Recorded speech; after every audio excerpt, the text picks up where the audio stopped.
I might be a little too ambitious this time. Let's talk about the books that I'm hoping to read during the month of June. It looks like the reading slump is gone. Don't want to get overly excited, but I have been reading, you're going to see that in my wrap up, maybe not like 50 books a month, but I've been reading some really thick ones, some of the ones that I had started and not finished. So I kind of want to continue with this. I feel like summer's approaching. Kinda, it's been hot. And I feel like during the summer, I tend to start going into more like literary fiction, contemporary, romance, historical fiction, classics, things that I don't necessarily read all year long. But also I still have some fantasy because again, the reading slump is gone, so we're getting back to that. The first book is our Patreon book club pick of the month. I'm actually surprised it's not even close. Like, clear winner. I'm surprised, but we're going to be reading this one. This is Wild Dark Shore, which was it part of a book club, maybe the Reese Witherspoon, maybe? Either way, I've been seeing going around, and I will admit that this was a little bit of a cover buy. I thought it was really moody and pretty, and I had some birthday gift cards to use, so I decided to pick this up. You're going to see that in my next book haul, but this is by the author that wrote the book Migration, which I'm going to be honest, I didn't love the storyline, but there was something about the writing that I did enjoy, so I wanted to give her a second shot, and clearly so did you. So storyline, it's based on this island where all the seeds, you know, that we have in the world are there. It's called Shearwater. I don't know if it's the actual name in real life. I'm assuming it is, but it is the world's largest seed bank, which I always thought that was an interesting topic, and why not explore it through fiction? Eventually I'll probably find something nonfiction about it, but it's kind of a love story-ish, but there seems to be some kind of mystery in there too. So this man that has 3 kids that live on this island where more and more people move away from because of the rising water, and this woman is found ashore, and I think there might be some romance, but then there seem to be some mystery going on, like things that are broken, some lies, some things that are just not adding up. So we'll see how that one goes. It's not super thick, and so far it has been receiving some really, really positive reviews. So I wanted to try something a little bit outside of my comfort zone, and again, giving this author another chance. I didn't hate Migrations. It just, the story was really vague. It was definitely just vibes. So we'll see if it's the same or not. Okay, so I was saying how I have been finishing books that I started, that I've been reading fantasy thick ones, and spoiler alert for my wrap up, I am currently in the middle of this book, the 3rd book in this fantasy series, and I am like 500 pages into it, which The Light of All That Falls is the title, forgot to mention it. I don't think I'm gonna have time to finish it before the end of the month, so it's probably gonna be the first book I finish in June, so I'm including it in my TBR, but this is a fantastic adult fantasy series. I have read The Will of the Many, as everyone else it seems like, and as we're waiting for the 2nd book in that series, I thought why not read this other trilogy the author has, and I'm finally at the 3rd book after being in the middle of the 2nd one for 3 months. It has some very classic tropes of fantasy, like a little bit of Chosen One, this wall in the north that evil is trying to break through, blah blah blah. I'm enjoying it, clearly. I think that throughout the series it's well balanced. There are 4 point of views, 3 of them are friends, and I'm enjoying all of them pretty equally throughout the whole trilogy, which can be really hard. I also appreciate that every character, and there are a lot, are very like easy to distinguish. I feel like sometimes I don't remember characters' name very easily, so it's a little bit my fault. But even series like The Mistborn, the first series, I feel like there were characters in the main team that like I was struggling to remember who was who. I've never had that issue, which I think is a good thing. I feel like everyone has an interesting plot and point of view that, again, are not vague and too similar. So I'm enjoying the magic system. If I try to explain the storyline, it's almost impossible, I feel like, with these thick fantasy, but essentially, in that world, there is the wall, the barrier in the north that is there through magic to protect them from the dark lands behind it. And people that are incredibly powerful for thousands of years have been doing a lot of horrible things in order for this barrier to fall. But they're doing it because God told them. But like, people don't necessarily always believe that this is God, but they're convinced. Anyway, a lot is happening, a lot of political intrigue that is mixed with religion. I feel like it's always a really interesting way of doing it, which is pretty common in fantasy. And yeah, so far I'm enjoying it. The friendships are great. And I'm really curious to see how it's going to end, but I have like 300 pages and only a few days. So it's probably going to be the first book I finish in June, and I'm excited to actually finish a series. that would be something. So I was mentioning reading slump a little bit. So I'm currently in the middle of a nonfiction, which I tend to go back to them every time I'm feeling like that. And I had a very, very low goal for this one. This is When God Was a Woman.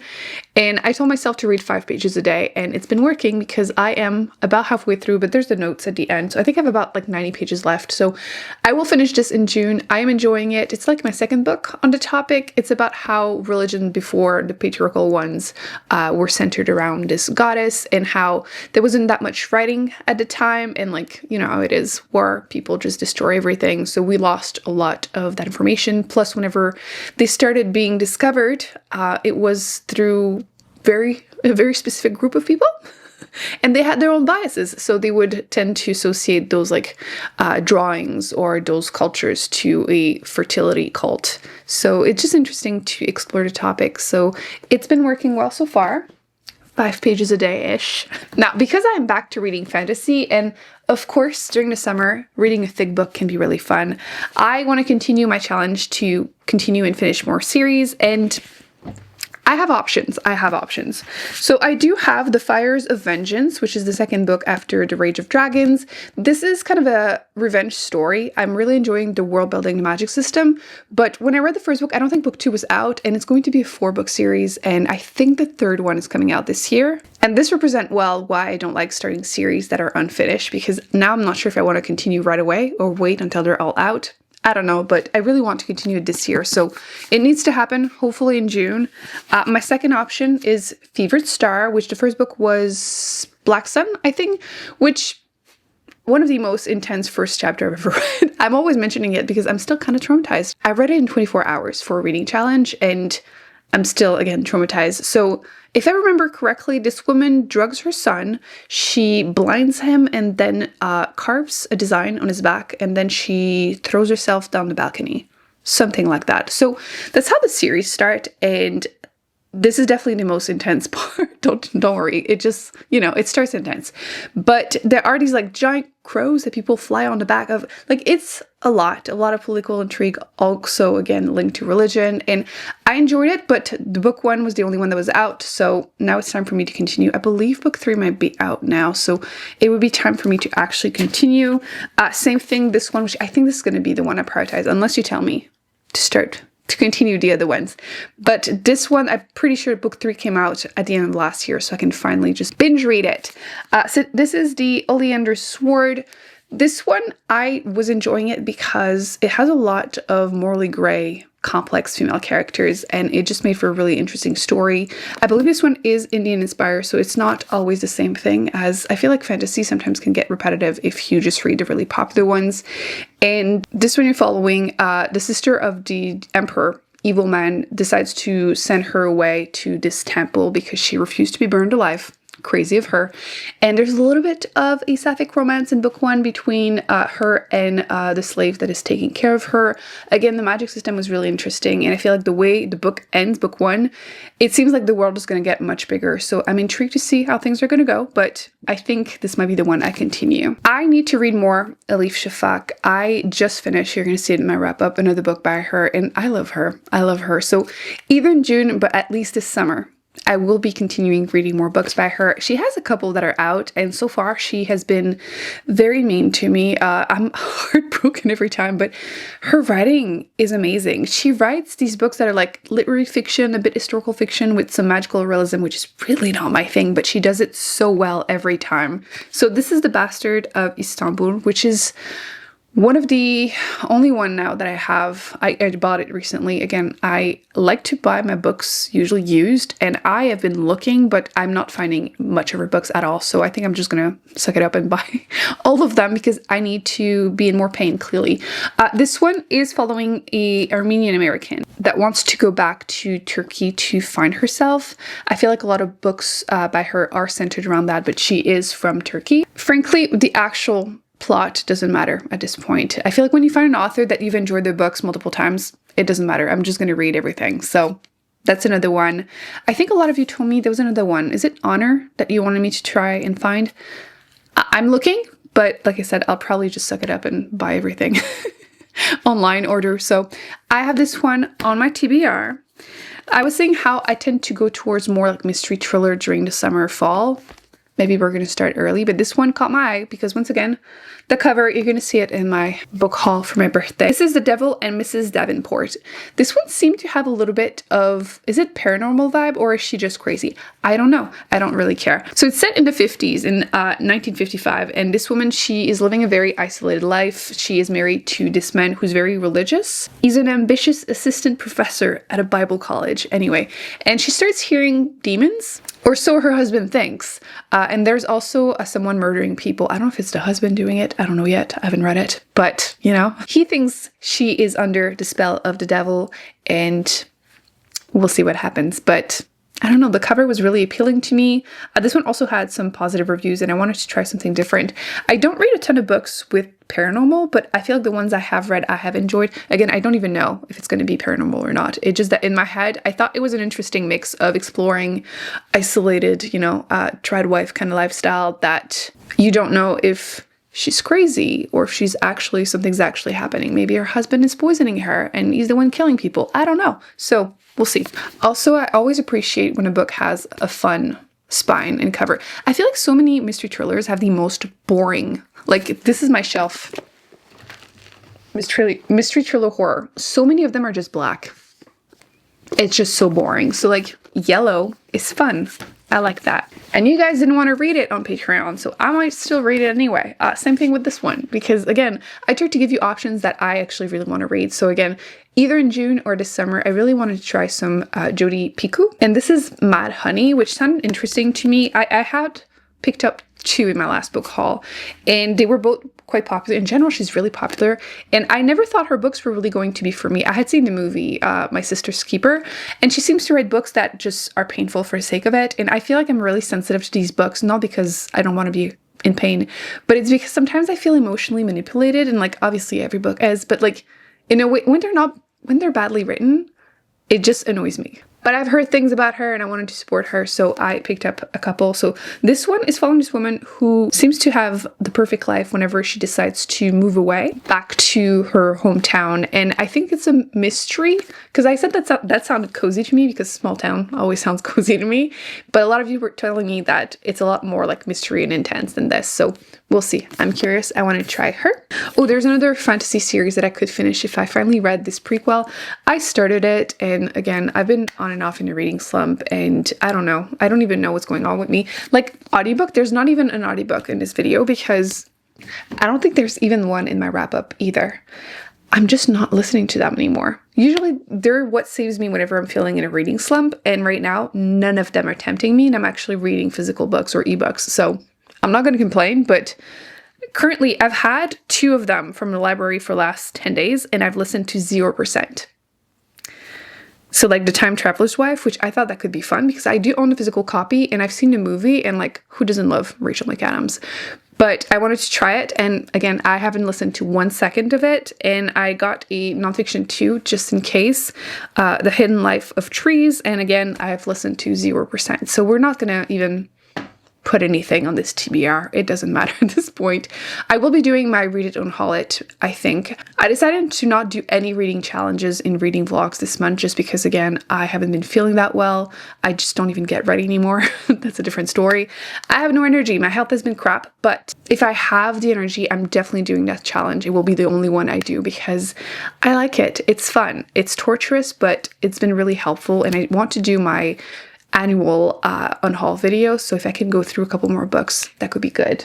I'll probably go through all my shelves too to pick out any of the ones that are on there that I didn't care for, I don't want on my shelves anymore, so maybe I'll figure out more books that I do want to read because that's useful. But the last thing I really want to give myself the goal for in June or this summer, we'll see. I feel like I'm going to plan my summer TBR soon because I like to have like a big pile that I can just pick from. I need to finish books that I started. Again, I did it a little bit, so like I'm hopeful I can continue going through what I like to call my pile of shame. So we have this book. This is The Lost Daughter by Elena Ferrante. I absolutely adore the Neapolitan series. I actually don't even have mine because I'm letting someone read it right now. Listen, I've been trying to make people read this series because it's one of my all-time favorite series, like ever. And it's 4 books, so like people are like, But that's another book by the author, and I put it down halfway through. At chapter 16, page 74, it's 140 pages. Like, why did I not finish this? It goes to show that it's not about like not being in a mood to read, really. Like, it's not hard to read 70 pages, but when you're not feeling it, right? So it's not the book's fault. So far it was fine, but it's mental. Same thing with... I know, this one has been on my pile of shame for a little while. It is very painful to acknowledge, but I have yet to still finish Oldbringer by Brandon Sanderson. This is the third book in the Starlight Archive series, and I am at page 435, chapter 42. Listen, that's already a whole book that I've read, and I have like 3 more to do this summer, okay? Listen, I finished the other big series. I can do this one too. Okay, I can do it. The last one that I will be adding that is a physical book on my list is this one, because I have been neglecting picking it up because I had heard bad things. And I don't always agree with the popular opinion, so I still wanted to give a chance to The Life Impossible by Matt Haig, because I have enjoyed some of his other books, including The Humans or The Midnight Library. But this one, I think this was someone that was kind of depressed, as are most of his characters. It's a team that is always part of his stories, and she inherits, yes, a house on an island from a friend who passed away. So she's gonna go and find herself. That sounded like a summary to me, so I'm including it here. Now, I do have 2, at least, ebooks that I want to read because they are ARCs, so advanced reader copies. I don't know what it is this year, but I keep being given the ones that I'm asking for. I never do, and I don't understand, because like I have a lot of followers on here, and they always say no, and I'm like, oh, okay, I guess. Guess it's still not enough. But this year I've gotten like 10. It's crazy. So one of the ones that I just received, and I'm so excited for, it's a big adult fantasy series. It is Among the Burning Flowers by Samantha Shannon. Isn't that fun? I have loved The Priory of the Orange Tree and A Day of Fallen Night, the prequel of that book. They were like really thick fantasy dragon series that I really enjoyed, and there's a second prequel, so it's in between these 2 books, I believe, timeline-wise, and it's only 300 pages, so it's not too scary, and it's coming out, I believe, in September, so if it doesn't happen in June, it's definitely happening this summer, but yes, I'm so excited for that one. The other one that I need to read ASAP is You Belong Here or You Don't Belong Here by Megan Miranda. She's one of those authors that writes these murder mystery small town that, again, I don't even look at the plot anymore. I just read them every time because they're pretty perfect like beach read for me. So again, I don't remember what it is. I'll put it on the screen, but I asked for the ARC and I got it. So very excited. Otherwise, I'm not going to read that one yet, but just because I have it, I want to announce it. Brigands and Bread Knives. Isn't that fun too? Cozy fantasy. This is becoming a series, really. But I'm excited for more cozy fantasy. I'm enjoying this series so far. I thought this was going to be a standalone, and then we got the prequel, and now we have this one. Again, we're not going to complain, but yeah, I got that one too. This one coming out later, I think in November. So I'm going to wait a little closer, but I just want to tell you because I'm excited. So I think that's kind of what I'm aiming for in June. Maybe not super realistic to have all of these, but I feel like, again, I have been reading more. I'm super excited to talk about the books that I have finished in May. And this one, okay, I'm going to try my hardest to finish it now, but 300 pages, so one day at a time. So yeah, like I said, I think that in June, I'm going to go through my shelf to do my annual book on haul, and we'll see whatever I have. If there's anything on there that you think I should prioritize, you want to see a review, and I'll figure out what other challenges I can do for the summer. Because again, I think I'm starting all over because I felt a bit burnt out because health issues. It's just hard. I feel like people read to escape. Me, no, but I mean, yes, but like if I'm not feeling good, if I'm too stressed, I can't focus. That's when you end up with these horrible things. Unfinished books, even though you're loving it. That's it. I hope you enjoyed this video. Please let me know if there's anything you want me to prioritize, any of these that are more outside of my comfort zone, or if there's a fantasy that you think I should continue. Again, I'm leaning towards this one, although this one is really calling my name, but I hate starting series that are unfinished. I used to never do it because I hated it, and then, you know, peer pressure, and I kept seeing people being excited about other books, and then you're stuck waiting, like The Will of the Many. I loved it, but then I'm waiting for book 2, and then who knows when book 3 will come out. It's awful. I will be putting more videos on the screen that I recommend you check out, and I will see you very soon in my wrap up because again, I finally found another 5-star. My year is saved.